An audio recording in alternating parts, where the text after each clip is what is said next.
Instagram wrestling historian is up with a super chat. So let's throw it on the screen. Thank you, buddy. Appreciate your support.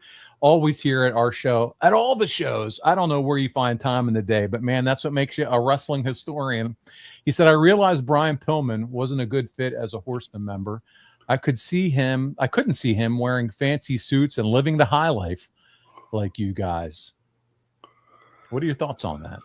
Pillman was exactly what he was, I think. Let's put in quotes, I think. Yeah. He was a loose cannon. He was a different cat. He played his own flute.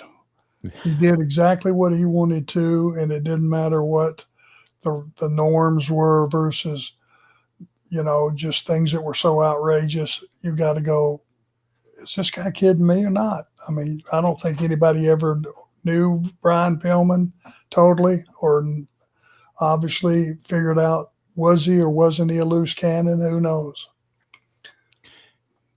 And if you traditionally think about the Horseman historian, you're right. There wasn't loose cannons. It was styling and profiling all throughout the group. Well-dressed. Then you had Luger, ripped, or a classic wrestler like Wyndham. But now this guy, it's almost like the evolution of the Horseman, where then all of a sudden, here comes this kind of wackadoo, crazy personality enigma that the Horsemen never really had in their stable. So it was a big shift. Well, and I think he entertained Rick, and Rick was pulling for us, putting him in. I don't think that makes sense now. And that was a backstage turmoil that had everybody up in the air. I know he and I had many conversations about, you really want this guy, one of us? He don't really fit.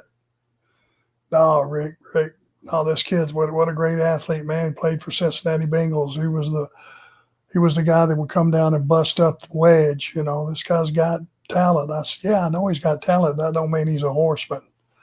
And that kind of conversation went on about every other week. So, and it makes sense now that you say that. First Flair wanting him in, and then all of a sudden, like, what the hell are we doing? It just seemed like a good idea, and then it would just until it wasn't. Until it was. There you go. Love it. Some fun questions here. Mediocre Warrior, where have you been? Okay, I've missed you. I used to ask a lot of his questions before. Always good stuff. Arn, would you rather wear the Yeti outfit or sell Amway with Paul Jones and Ron Bass? Wow, that's tough. Oh man. Hey, listen, before I got in the business, I was the Orkin man.